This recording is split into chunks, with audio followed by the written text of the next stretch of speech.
शमूएल का पहला ग्रंथ अध्याय 29। दाऊद पर फिलिस्तियों का संदेह। फिलिस्ती आफेक के पास अपनी सारी सेना एकत्रित किए पड़े थे और इज़राइलियों ने यजरेल के जल स्रोत के पास पड़ाव डाला।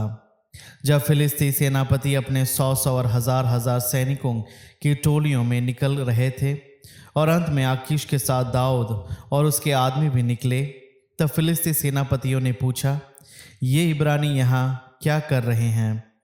आकीश ने फिलिस्ती सेनापतियों को उत्तर दिया, यह तो इज़राइल के राजा साउल का सेवक दाऊद है।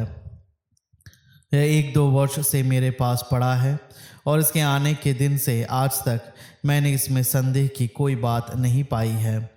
परंतु फिलिस्ती सेनापति क्रोध में आकर बोले, इस आदमी को यहाँ से हटा दीजिए, यह उसी जगह चला जाए जो आपने इसे दी है। यह हमारे साथ लड़ाई में ना चले, कहीं ऐसा ना हो कि यह लड़ाई में हमारा विरोधी बन जाए।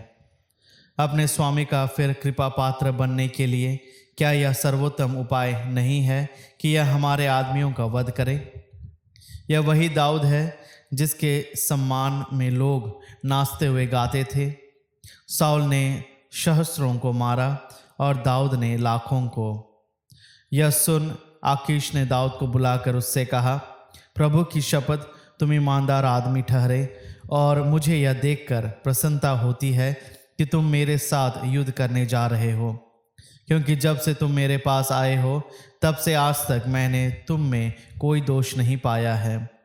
लेकिन शासक तुमको पसंद नहीं करते, इसलिए तुम सकुशल वापस जाओ, जिससे तुम फिलिस्तियों के शासकों को अप्रिय न लगो। दाऊद ने आकीश से कहा, मैंने क्या किया है? जब से मैं आपकी सेवा में हूँ तब से आज तक आपने अपने सेवक में क्या दोष पाया है कि अब मैं अपने स्वामी राजा के शत्रुओं से ना लड़ूं? आकीश ने दाऊद को उत्तर दिया, मैं तो तुम्हें स्वर्गदूत के समान निर्दोष समझता हूँ, पर फिलिस्ती सेनापतियों का कहना है कि वह हमारे साथ लड़ाई में ना चले, इसलिए कल बड़े सवेरे अपने स्वामी के सेवकों के साथ लौट जाओ जो तुम्हारे साथ आए हैं। बड़े सवेरे दिन निकलते ही चले जाओ। इस पर दाऊद अपने आदमियों के साथ बड़े सवेरे उठकर फिलिस्तियों के देश लौट गया। उधर फिलिस्ती यजरेल की ओर बढ़े। अध्याय 30। अमालेकियों पर दाऊद की विजय। तीसरे दिन दाऊद अपने आदमियों के साथ शिकलग आया। इसके पहले ही अमालेकी लूटने के लिए नेगेब और शिकलग आ पहुँचे थे। उन्होंने शिकलग को लूट कर जला दिया था। वे वहाँ की सब स्त्रियों और छोटे बड़े सभी लोगों को बंदी बनाकर चल दिए थे। उन्होंने किसी को मारा नहीं था, परंतु वे उनको अपने साथ ले गए थे। जब दाऊद अपने आदमियों के साथ नगर पहुँचा, तब उन्होंने उसे जला हुआ पाया और देखा कि पत्नियाँ, पुत्र, पुत्रियाँ सब बंदी बनाकर ले जाए गए हैं। दाऊद और उसके आदमी जोर जोर से इतना रोए कि उन्हें और रोने की शक्ति नहीं रह गई। दाऊद की दोनों पत्नियां यजरेल की अहुनियाम और करमेल के नाबाल की विधवा अबीगैल भी बंदी बनाकर ले जाई गई थी। जब दाऊद बड़े संकट में था, लोग उसे पत्थरों से मार डालने की सोच रहे थे। प्रत्येक व्यक्ति का मन अपने पुत्र पुत्रियों की चिंता के कारण कूटता से भरा हुआ था, परंतु दाऊद अपने प्रभु ईश्वर पर भरोसा रखकर हिम्मत नहीं हारा। दाऊद ने अहीमेलेक के पुत्र याजक एबियातर को आज्ञा दी, मेरे पास एफोद ले आओ। एबियातर दाऊद के पास एफोद ले आया। दाऊद ने प्रभु से पूछा, मैं उस दल का पीछा करूं तो क्या मैं उन्हें पकड़ लूँगा? उसने उसको उत्तर दिया, उनका पीछा करो, तुम उन्हें ज़रूर पकड़ोगे और अपने लोगों को छुड़ा लोगे। इसलिए दाऊद अपने साथ उन 600 आदमियों को लेकर चल पड़ा और बसोर नाले के पास पहुंचा, जहां कुछ लोग रुक गए। बाकी 400 आदमियों के साथ दाऊद उनका पीछा करता रहा और 200 आदमी रुके रह गए, जो थकावट के कारण बसोर नाले को पार करने में असमर्थ थे।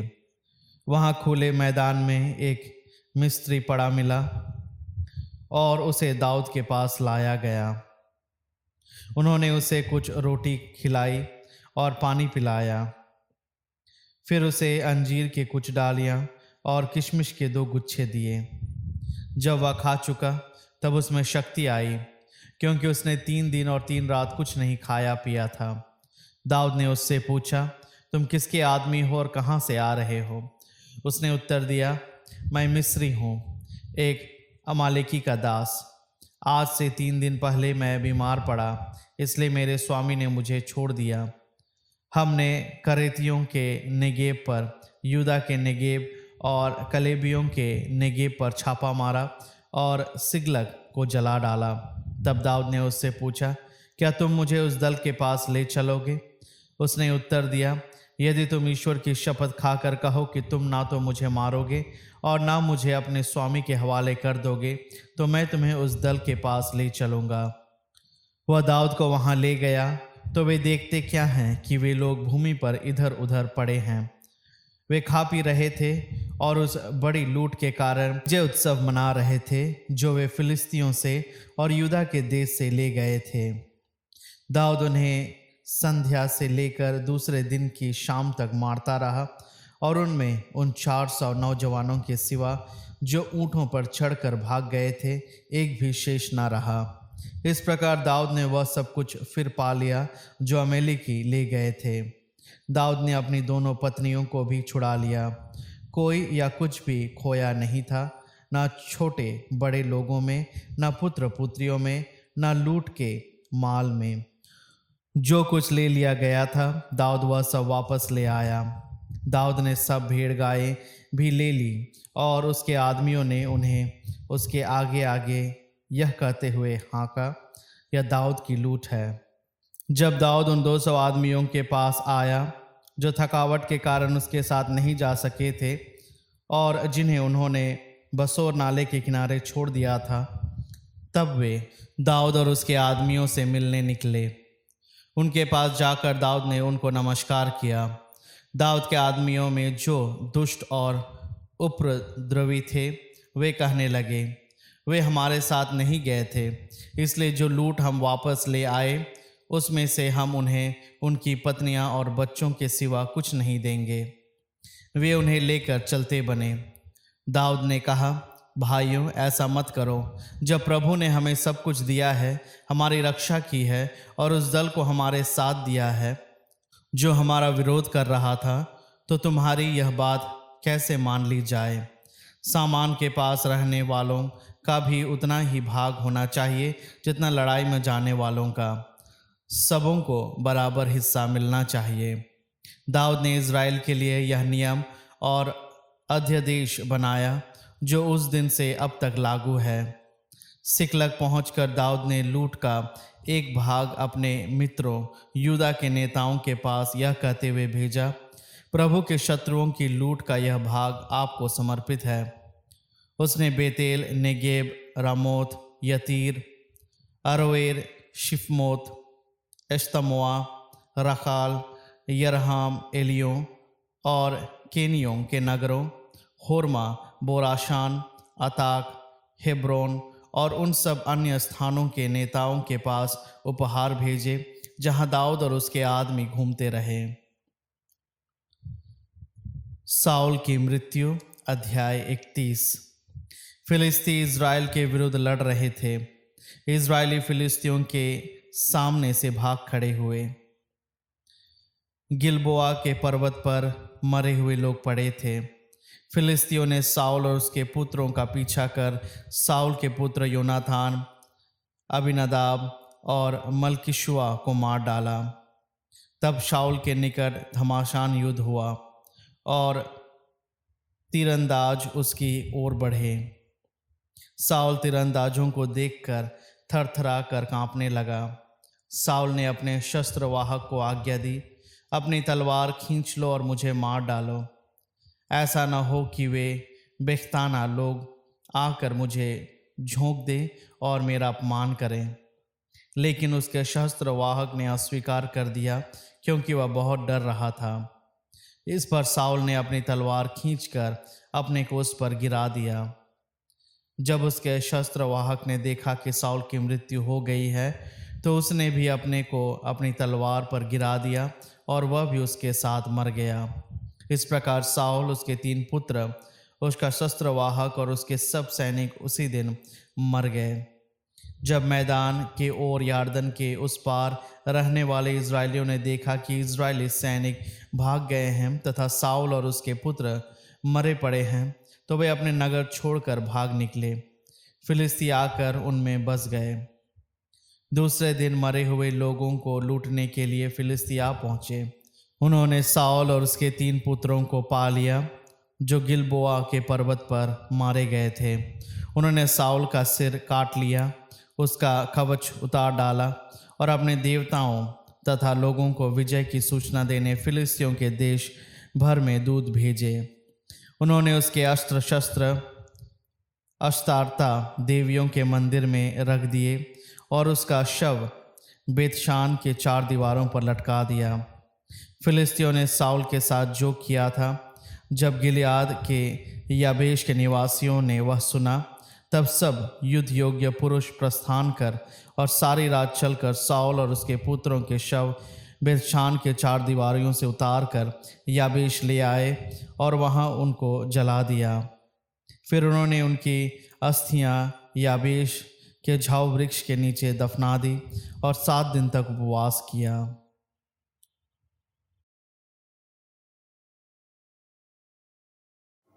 स्तोत्र ग्रंथ अध्याय 130। प्रभु, गहरे गर्त में से मैं तेरी दुहाई देता हूँ। प्रभु, मेरी पुकार सुन, मेरी विनती पर ध्यान दे। प्रभु, यदि तू हमारे अपराधों को याद रखेगा तो कौन टीका रहेगा। तू पापों को क्षमा करता है, इसलिए लोग तुझ पर श्रद्धा रखते हैं। मैं प्रभु की प्रतीक्षा करता हूँ, मेरी आत्मा उसकी प्रतिज्ञा पर भरोसा रखती है। भोर की प्रतीक्षा करने वाले पहरेदारों से भी अधिक मेरी आत्मा प्रभु की राह देखती है। इस्राएल, प्रभु पर भरोसा रखो, क्योंकि दया सागर प्रभु उदारतापूर्वक मुक्ति प्रदान करता है। वही इस्राएल का उसके सब अपराधों से उद्धार करेगा। संत मार्कुस का सुसमाचार अध्याय 11। यरूशलेम में ईसा का प्रवेश। जब वे यरूशलेम के निकट जैतून पहाड़ के समीप बेतफागे और बेथनिया पहुंचे, तो ईसा ने अपने 2 शिष्यों को यह कहते हुए भेजा, सामने के गांव जाओ। वहां पहुंचते ही तुम्हें बांधा हुआ एक बछेड़ा मिलेगा, जिस पर अब तक कोई नहीं सवार हुआ है। उसे खोलकर ले आओ। यदि कोई तुमसे कहे, यह क्या कर रहे हो, तो कह देना, प्रभु को इसकी जरूरत है, वह इसे शीघ्र ही वापस भेज देंगे। शिष्य चले गए और बछेड़े को बाहर सड़क के किनारे एक फाटक पर बांधा हुआ पाकर उन्होंने उसे खोल दिया। वहां खड़े लोगों में कुछ ने कहा, यह क्या कर रहे हो, बछेड़ा क्यों खोलते हो। ईसा ने जैसा बताया था, शिष्यों ने वैसा ही कहा और लोगों ने उन्हें जाने दिया। उन्होंने बछेड़े को ईसा के पास ले आकर उस पर अपने कपड़े बिछा दिए और ईसा सवार हो गए। बहुत से लोगों ने अपने कपड़े रास्ते में बिछा दिए। कुछ लोगों ने खेतों में हरी भरी डालियां काटकर फैला दी। राइसा के आगे आगे जाते हुए और पीछे पीछे आते हुए लोग यह नारा लगा रहे थे, होसन्ना, धन्य है वह जो प्रभु के नाम पर आते हैं।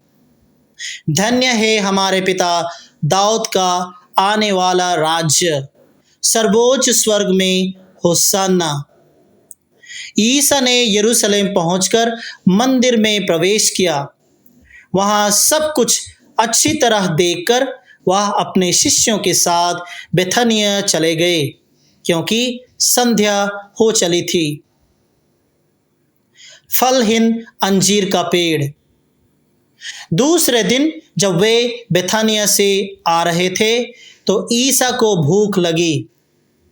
वे कुछ दूरी पर एक पत्तेदार अंजीर का पेड़ देखकर उसके पास गए कि शायद उस पर कुछ फल मिले, किंतु पास आने पर उन्होंने पत्तों के सिवा और कुछ नहीं पाया, क्योंकि वह अंजीर का मौसम नहीं था।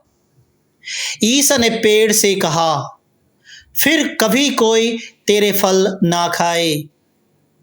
उनके शिष्य ने उन्हें यह कहते सुना।